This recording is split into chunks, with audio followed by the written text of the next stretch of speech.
Hai, Assalamualaikum warahmatullahi wabarakatuh. Bertemu lagi dengan saya di channel PBK, Pendidikan Bahasa Kita, Bahasa Indonesia. Kali ini saya akan membahas teks berisi perjalanan hidup seseorang. Teks apakah itu? Ya, teks biografi.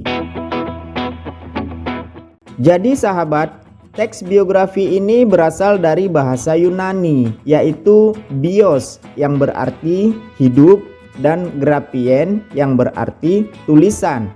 Dalam bahasa Indonesianya, J.S. Badudu menyimpulkan bahwa biografi itu berisi catatan perjalanan hidup seseorang, atau biografi biasanya kita sebut dengan riwayat hidup seorang tokoh. Biasanya para tokoh yang ditulis dalam teks biografi yaitu tokoh terkenal ataupun tokoh yang berperan penting dalam kehidupan. Berikut saya berikan contoh salah satu tokoh yang terkenal di Indonesia. Di sini saya tampilkan seorang tokoh yang bernama Bob Sadino. Bob Sadino ini merupakan seorang pengusaha atau pembisnis telur ayam yang sukses di Indonesia. Nah, bagi kalian peserta didik atau siswa-siswi yang masih duduk di bangku kelas 10, biografi Bob Sadino ini terangkum dalam buku Bahasa Indonesia yang seperti ini.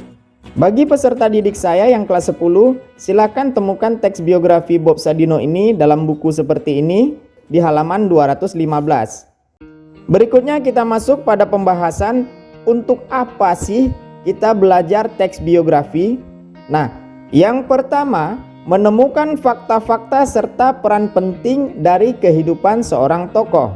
Dan yang kedua, kita bisa meneladani setiap nilai didik dari pengalaman yang dialami seorang tokoh yang terdapat di dalam teks biografi.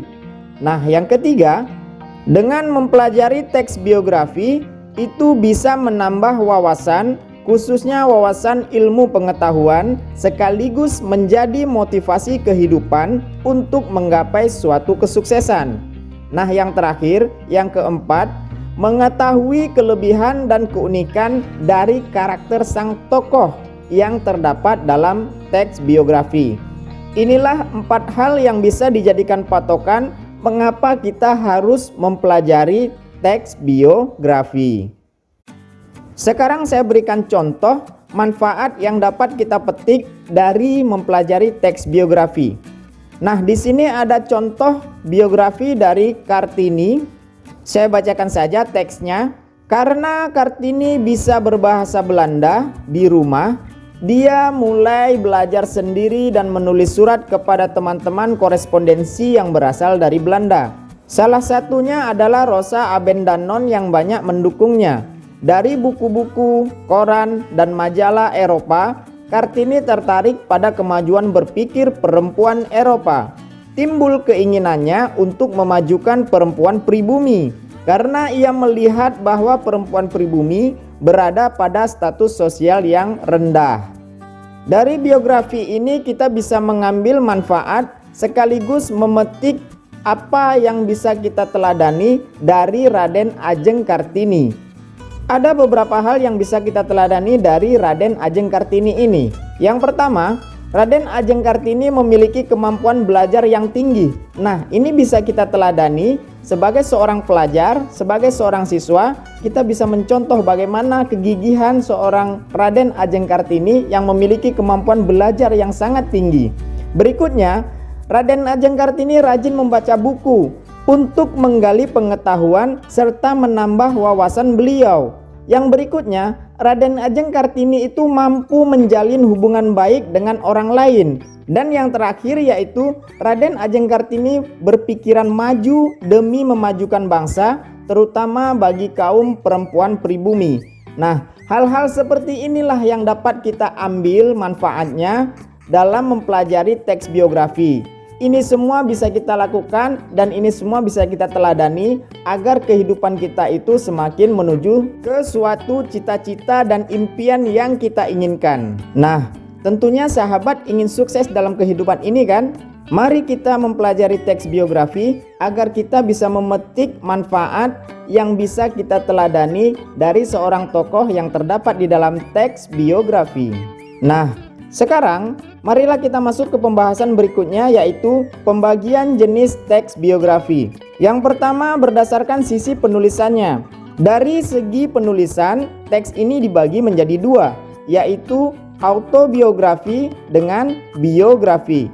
Autobiografi itu kisah perjalanan hidup yang ditulis oleh orang yang bersangkutan. Sedangkan biografi itu kisah perjalanan hidup yang ditulis oleh orang lain.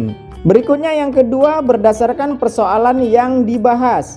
Dari segi persoalannya, teks ini dibagi menjadi tiga, yaitu permasalahan tentang politik, permasalahan tentang jurnalistik, dan permasalahan tentang intelektual. Biografi politik itu yaitu biografi yang berisi seorang tokoh yang berkecimpung dalam dunia politik. Sedangkan jurnalistik yaitu biografi yang ditulis oleh seseorang melalui tahapan wawancara, tahapan riset, dan tahapan-tahapan lainnya. Biografi intelektual yaitu biografi yang ditulis oleh seorang dengan gaya penulisan ilmiah. Jenis teks berikutnya yaitu berdasarkan isinya. Berdasarkan isinya, teks ini dibagi menjadi dua. Yang pertama, biografi perjalanan hidup seorang tokoh. Yang kedua, biografi perjalanan dari karir sang tokoh tersebut. Nah, yang terakhir sahabat, berdasarkan penerbitnya. Maksud dari berdasarkan penerbit yaitu teks biografi ini bisa diterbitkan dalam bentuk buku, atau juga biografi bisa diterbitkan di surat kabar seperti koran, majalah, atau penerbit lainnya di media massa. Jadi, berdasarkan penerbit ini, jika kita ingin menulis teks ini dalam bentuk buku, kita bisa menulis sendiri lalu menerbitkannya sendiri dengan biaya sendiri tentunya.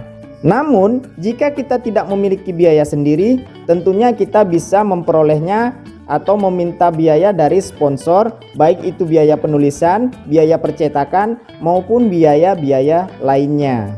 Nah, bagaimana sahabat? Sampai di sini sudah paham apa itu teks biografi? Saya berharap sahabat bisa memahami penjelasan saya yang singkat ini. Dan yang paling penting, mari kita selalu belajar dan mengasah diri agar kita menjadi pribadi yang berilmu pengetahuan dan berwawasan luas, serta menjadi pribadi yang sukses di kehidupan kita. Sampai di sini dulu video pembelajaran kali ini sahabat. Di video berikutnya saya akan bahas masalah struktur teks biografi serta kaidah kebahasaan yang terdapat di dalam teks biografi. Nah, nantikan video saya yang berikutnya. Jangan lupa like, subscribe, komen, dan share, serta aktifkan tombol loncengnya agar sahabat mengetahui ketika saya mengunggah video terbaru di channel PBK ini. Sampai jumpa di video berikutnya.